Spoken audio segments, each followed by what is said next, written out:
तर देशातल्या आजच्या सगळ्यात मोठ्या बातमीनंतर आता जाऊयात आंतरराष्ट्रीय स्तरावरच्या एका महत्त्वाच्या बातमीकडे। अमेरिका इराण तणावासंदर्भात सर्वात मोठी बातमी आहे। इराणनं हॉर्मुझची सामुद्रधुनी खुली केलेली आहे।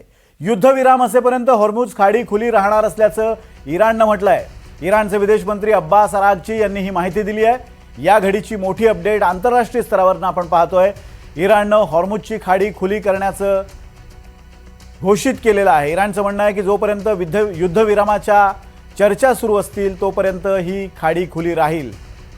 अखेर एक दिलासादायक बातमी आलेली आहे, त्यामुळे भारतासाठीचा तेल व्यापार, भारत आणि जगभरातल्या 20% तेल व्यापाराचा हा मार्ग आहे हॉर्मुझची सामुद्रधुनी, आणि हा मार्ग खुला झाल्यामुळे आता हा व्यापार किंवा हा तेलाची ही वाहतूक सुरळीत होणार आहे। आणि त्यामुळे जो तणाव अर्थव्यवस्थांवर विविध देशांचा निर्माण झाला आहे तो तणाव निवळायला मदत होईल।